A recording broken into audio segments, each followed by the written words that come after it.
कृपया ध्यान रखें कि इस चैनल में सभी की सभी जो जानकारी है वो शैक्षिक और सूचनात्मक उद्देश्यों के लिए है। इस यूट्यूब चैनल में प्राप्त किसी भी जानकारी को वित्तीय सलाह, कानूनी सलाह या तो व्यक्तिगत सलाह के रूप में नहीं लिया जाना चाहिए। जय हिंद दोस्तों, शॉर्ट अपडेट। आज के दिन अमेरिका की तरफ से एफओएमसी का मीटिंग होने वाला है।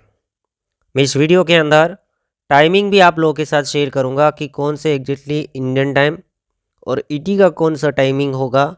बाकी आप अपनी अपनी कंट्री से टाइमिंग निकाल लेना है। तो बिटकॉइन के अंदर, क्रिप्टो मार्केट के अंदर, उसी के साथ साथ हम बात करेंगे तो अमेरिकन स्टॉक मार्केट के अंदर वोलेटिलिटी की संभावनाएं हैं। करंटली बिटकॉइन का प्राइस $1,04,500 के ऊपर ट्रेड कर रहा है। अब न्यूज़ के आधार के ऊपर हो सकता है कि भाई वोलेटिलिटी 1500, 2000, $2500 तक देखने को मिले। कौन सा न्यूज़ आए तो मार्केट किस तरफ जा सकती है, क्या संभावनाएं हैं।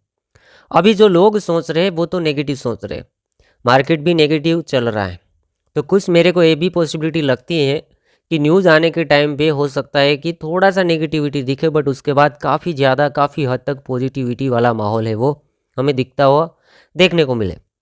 तो ध्यान रखना, मैं पॉजिटिव सोच रहा हूँ। मैं लॉन्ग्स कहाँ से बिल्ड करने की कोशिश करूँगा। देखो, ट्रेड रिस्की ट्रेड है, तो भी इस जोन से मैं लॉन्ग्स बिल्ड करने की कोशिश करूँगा। 1,04,500, 1,03,500, 1,02,500, इस जोन के अंदर लॉन्ग से पार्ट वाइज हम बिल्ड करने की कोशिश करेंगे। एसएल जोन ये रहेगा कि $1,00,000 से नीचे मार्केट गई तो हम ट्रेड को क्लोज कर देंगे लॉस के अंदर। ठीक है, सिंपल है, मैंने पहले से बता दिया। अब न्यूज़ कोई भी आए, बाकी यहाँ पर इस टाइप से हम करंट से लेके नीचे $2-3 हज़ार का गैप रख के हम डीसीए करने की कोशिश करेंगे ट्रेड। लॉन्ग टर्म में देखेंगे तो ऑल्ट्स कॉइन ऑल टाइम लो के ऊपर है, ज़्यादातर ऑल्ट्स कॉइन ऑल टाइम लो के ऊपर है, नुकसान ही चल रहा है। तो ऑल्ट्स में कहीं भी आप एंट्री बना सकते हैं। और अभी टाइमिंग पहले तो बिटकॉइन का चल रहा है, फिर ईथर का आएगा, फिर ऑल्ट्स का आएगा। हर एक वीडियो के अंदर मैं कवर करता हूँ। अभी जस्ट हम लोगों ने हमारे ट्विटर अकाउंट के अंदर पोस्ट कर दिया है कि भाई टाइमिंग क्या है, और टीजी के अंदर भी करेंगे और ये वीडियो तो बन ही रहा है। तो तीनों चैनल के अंदर रहना है, ट्विटर अकाउंट के अंदर ज्वाइन करना है, टेलीग्राम को ज्वाइन कर लेना है और चैनल को सब्सक्राइब कर लेना है। एफओएमसी का मीटिंग आज के दिन ही है, 18 जून 2025। ठीक है, अब टाइमिंग की बात करेंगे तो 2 PM ईटी का टाइमिंग है, और इंडियन टाइम की बात करेंगे तो 11:30 बजे है। ये पहला न्यूज़ हो गया एफओएमसी का डिसीजन। उतना ही नहीं दोस्तों, आज के दिन प्रेस कॉन्फ्रेंस भी होगा पोवेल जी का।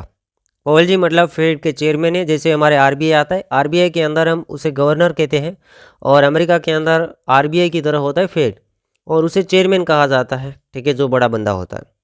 तो उसका प्रेस कॉन्फ्रेंस होगा 2:30 PM ईटी के टाइमिंग के ऊपर।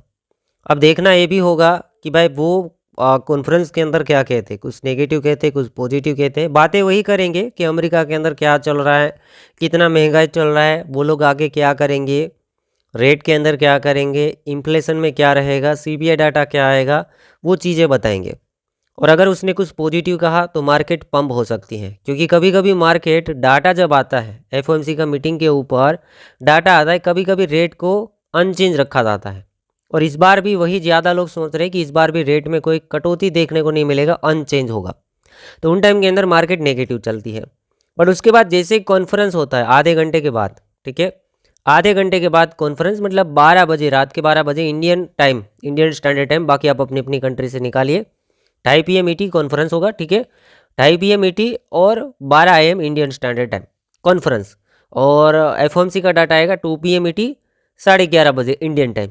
ठीक है, और डाटा में जैसे मैंने कहा ना कि डाटा के टाइम पे कुछ बात नेगेटिव बनती है, बट कॉन्फ्रेंस में कुछ पॉजिटिव बोला जाता है तो मार्केट बाउंस बैक हो जाती है। तो देखना दोनों टाइम से 11:30 से लेके 1 बजे के बीच में आपको ध्यान से देखना है कि होता क्या है मार्केट के अंदर। ट्रेड भी कर रहे हैं तो एसएल के साथ करना।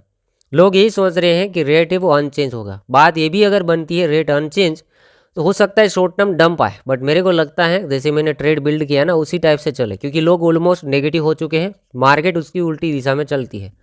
तो हम यही सोचे हैं 70% तक एक्यूरेट रह सकते हैं, बाकी फेल भी हो सकते हैं। ठीक है, बाकी आप अपनी अकॉर्डिंग कर सकते हैं। तो एक अपडेट था, टाइमिंग नोट कीजिएगा। ट्रेड का सेटअप भी दे दिया है और लॉन्ग टर्म मार्केट का भी बता दिया है कि ऑल सीजन अभी नहीं आया, अभी बाकी है, पेंडिंग है। ठीक है।